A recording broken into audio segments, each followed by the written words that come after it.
નમસ્તે વિદ્યાર્થી મિત્રો, આજે આપણે જોઈશું હિન્દી ધોરણ 8।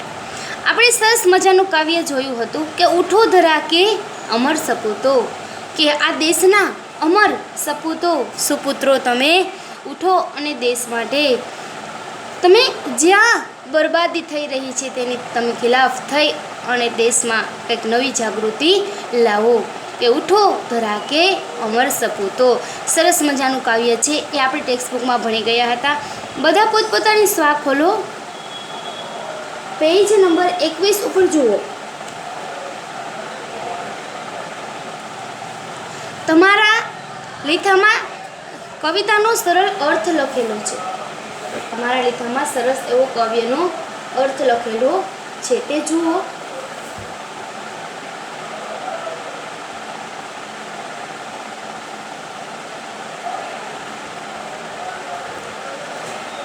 जो है ना, हमारा देश सदियों तक गुलाम रहा। इस समय के दौरान देश की बहुत बर्बादी हुई। 15 अगस्त 1947 को हमें ब्रिटिश सत्ता की गुलामी से मुक्ति मिली। सदियों के बाद हमने आज़ादी का सवेरा देखा। कल थी ना 15 अगस्त। हाँ, यह कविता उसी समय की रचना है।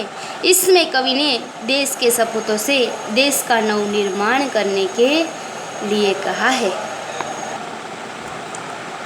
हे भारत माता के अमर पुत्रों, हे भारत माता के अमर पुत्रों, गुलामी की रात बीत गई है। હું કહે છે કે હે ભારત માતાના અમર સપૂતો, આ ગુલામીની રાત વીતી ગઈ છે और आज़ादी का सवेरा हुआ है, અને આઝાદીનું પ્રભાત ઉગ્યું છે।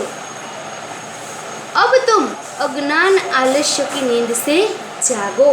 હવે તમે अज्ञान અને આળસની निंद्रामाथी जागो। अब तुम अज्ञान और आलस्य की नींद से जागो और देश के नवनिर्माण में लग जाओ, અને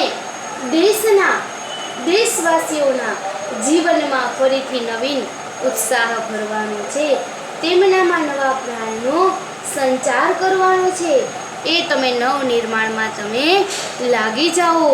जो उनमें देशवासियों के जीवन में फिर से नया उत्साह भरना है, उनमें नई प्राणों की संचार करना है, उनमें नए प्राणों के संचार करना है। आज़ादी की नई सुबह में नई चर्चाएं हो रही है। आज़ादी की नई सुबह में नई चर्चाएं हो रही है। आज़ादीना नवा प्रभातમાં नवीन चर्चाओं થઈ રહી છે। सब अपने जीवन में नए प्रकाश का अनुभव कर रहे हैं। लेकिन બધા પોતાના જીવનમાં નવા વિચારોના કિરણો ફેલાઈ રહ્યા છે, એવા એ નવા પ્રકાશનો એના જીવનમાં અનુભવ કરી રહ્યા છે।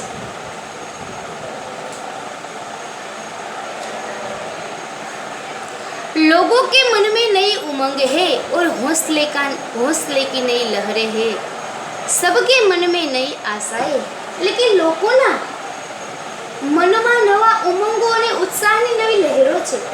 સૌના મનમાં નવી આશાઓ છે, સૌના મનમાં નવી આશાઓ છે। આજ દેશવાસી આઝાદી की सांस ले रहे। આજે દેશના લોકો આઝાદીનો શ્વાસ લઈ રહ્યા છે, પોતે કે ખુલ્લા વાતાવરણમાં ફરી રહ્યા છે। हे देश के सपूतों, तुम्हें युग युग के मुरझाए हुए फूलों को नई मुस्कान देनी है, उन्हें फिर से खिलाना है। कि हे आ देशना सपूतो, તમારે યુગો યુગોથી કરમાયેલા ફૂલોને નવું સ્મિત આપવાનું છે, તેમને ફરીથી ખીલવવાના છે।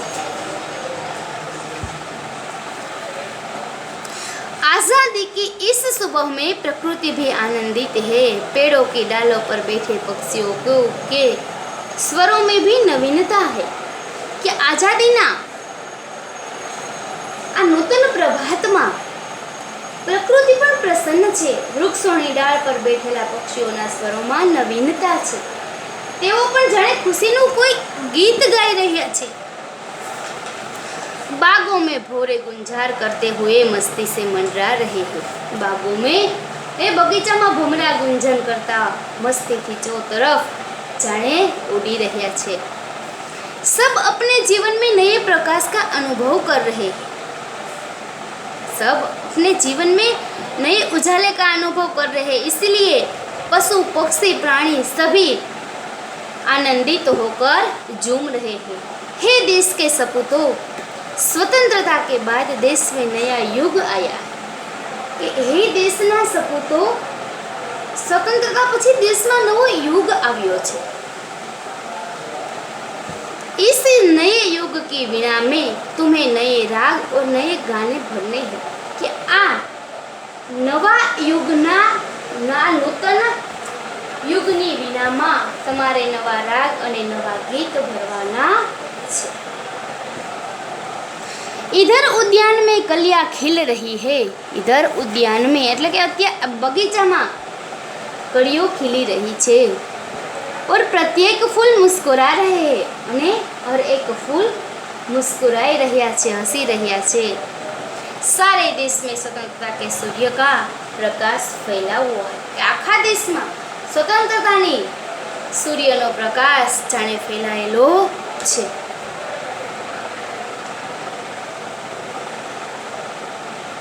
ऐसा लगता है जैसे भारत माता का शरीर आज सुनहरा हो रहा है। जाने એવું લાગે છે કે આજે જાણે સોનેરી થઈ ગયો છે। ભારત માતાનો દેહ આજે સોનેરી થઈ ગયો છે। हे देश के सपूतों, तुम्हें अपनी मंगलमय वाणी से इस संसार रूपी उद्यान को गुंजित करना है। कि हे देशना सपूतों, हे देशना सपूतो પોતાની મંગલમય વાણીથી આ સંસાર રૂપી ઉદ્યાનને બગીચાને તમારે ગુંજિત કરવાનો છે। कवि देश के बालकों किसे कहते हैं कि अपना देश सरस्वती का पवित्र मंदिर है। यहाँ की कल्याणकारी सारी विद्याएं ही तुम्हारी संपत्ति है। कि कवि છે આ દેશના બાળકોને એમ કહે છે કે આપણો દેશ છે એ માં સરસ્વતીનું મંદિર છે। માં સરસ્વતીનું મંદિર છે, એમાં સારી કલ્યાણકારી કે બધી જ सर्व कल्याणकारी विद्याओं છે એ तुम्हारी संपत्ति છે। तुम में से प्रत्येक बालक इस विद्या मंदिर का रक्षक और पुजारी है।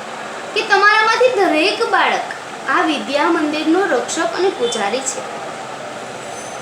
રક્ષક અને પૂજારી છે।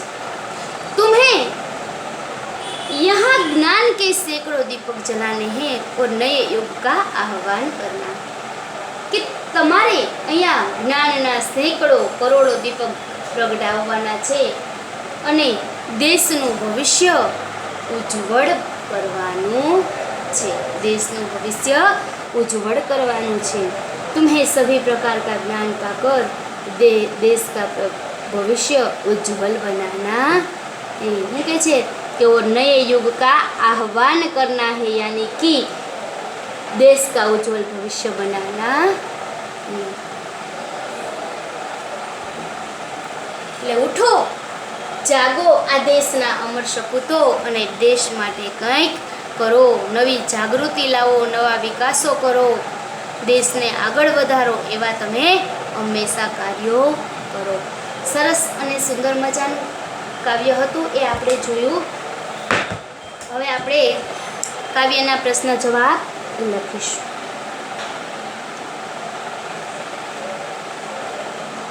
कि विकल्पों में से सही विकल्प चुनकर उसका क्रम अक्षर दिए गए हुए बॉक्स में लिखिए। अमर सपूत किसका नया निर्माण करेंगे? अमर सपूत किसका नया निर्माण करेंगे? इमारतों का, फिल्मों का, सपनों का या देश का? तो जवाब में शू आवशे? तो कि देश का। अमर सपूतों को कहा गया कि तुम देश का नया निर्माण करो, देश का नया निर्माण करो। जवाब में आवशे देश का। डी। बीजू छे नए प्रभात के पहले किसका अंधेरा था? गुलामी का, अज्ञान का, रात का या कोहरे का? तो जवाब में आवशे गुलामी का। પછી ત્રીજું છે वीणा किस देवी के हाथ में होती है? सरस्वती देवी, काली, बहुचरा या लक्ष्मी? तो तो सरस्वती देवीना हाथमां होय ने वीणा। हाँ, तो ए। त्यार पछी बीजू छे, हम किसके रक्षक और पुजारी है? तो संपत्ति के, सरस्वती मंदिर के, मातृभूमि के या ज्ञान के? तो बी, सरस्वती मंदिर के।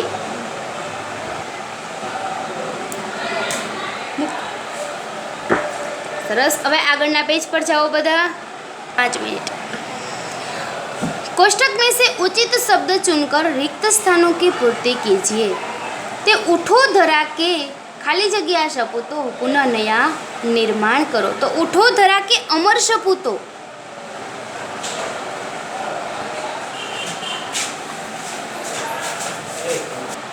त्यार पछी बीजू छे, युग युग के खाली जगह सुमनों में नई मुस्कान भरो। तो युग युग के मुरझे सुमनों में, जे मुरझाई गयेला फूलो छे तेमां, एटले के मुरझे।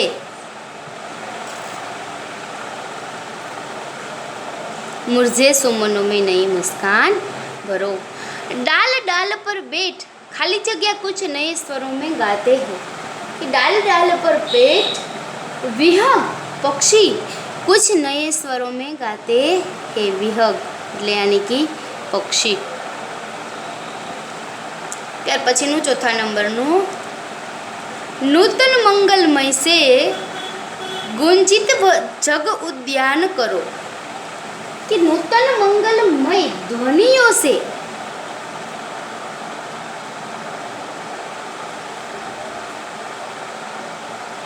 ध्वनियों से गुंजित जग उद्यान करो। सत सत दीपक जला खाली जगह के नवयुग का आह्वान करो। सत सत दीपक जला ज्ञान के, किसके? कि सत सत दीपक जला ज्ञान के नवयुग का आह्वान करो। लखाई गયું। सरस। त्यार पछी छे, सही वाक्यांश चुनकर विधानों को पूर्ण कीजिए। अहींया नीचेना जवाब आपेला छे। आ वाक्यांश अधूरुं छे, तेने आपणे पूर्ण करवानुं छे। जुओ पहलू, कवि ने धरा के सपूतों को अमर बताया है क्योंकि उनकी मृत्यु बहुत देर से होगी। उन्होंने मृत्यु को जीत लिया है। इतिहास में सदा के लिए उनका नाम रहेगा। जवाब में शू आवशे? क। कि इतिहास में सदा के लिए उनका नाम रहेगा।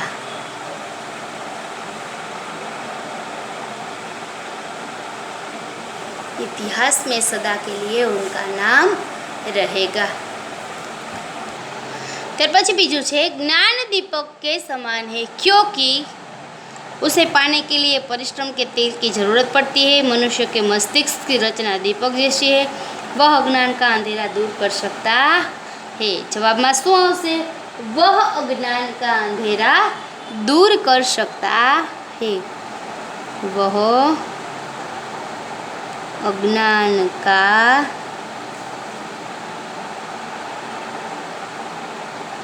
अंधेरा दूर कर सकता है।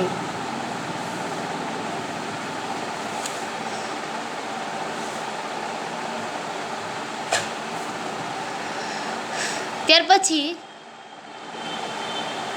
लखाई गયું बधाने? सरस। पछी जुओ कि निम्नलिखित प्रश्नों के उत्तर एक एक वाक्य में लिखिए। बराबर। कवि ने धरती के सपूतों का किस लिए आह्वान किया है? कवि ने धरती के सपूतों का किस लिए आह्वान किया है? तो जवाब लिखिए। कवि ने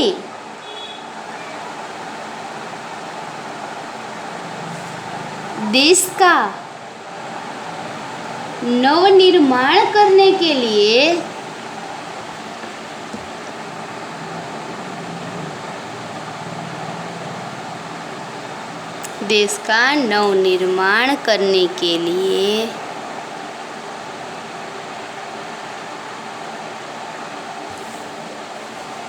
धरती के सपूतों का आह्वान किया है।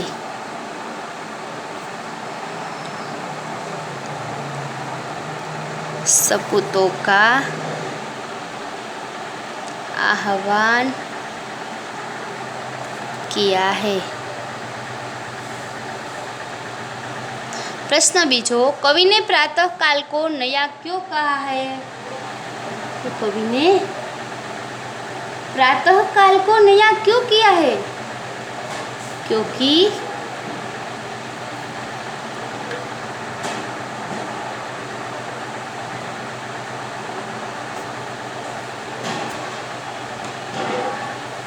प्रातः काल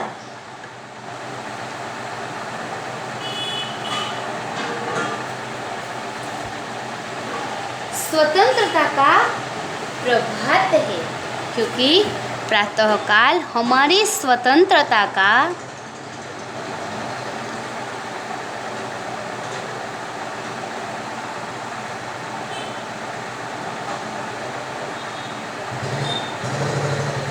हमारी स्वतंत्रता का प्रभात है।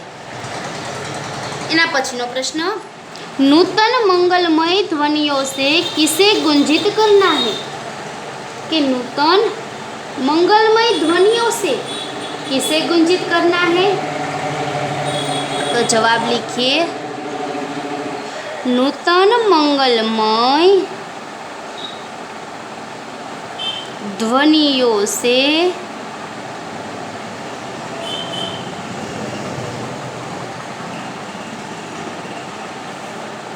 जगत रूपी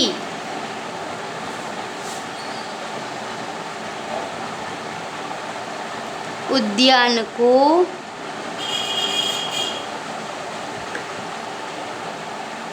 गुंजित करना है।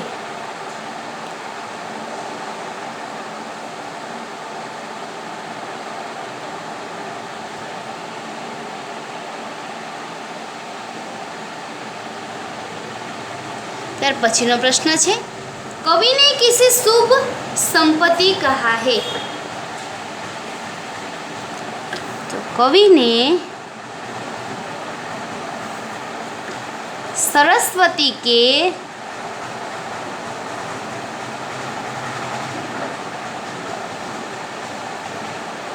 पावन मंदिर को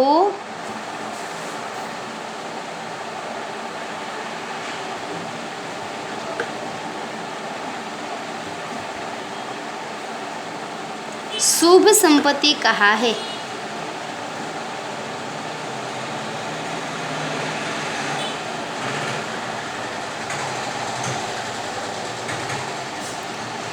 सरस्वती के पावन मंदिर को शुभ संपत्ति कहा। लखाई गया बताने प्रश्न? सरस।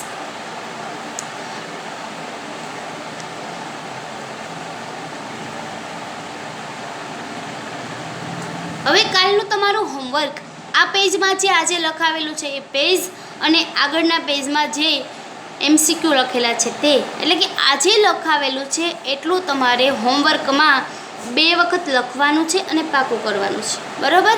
સમજાઈ ગયું? સરસ. ચાલો, નમસ્તે.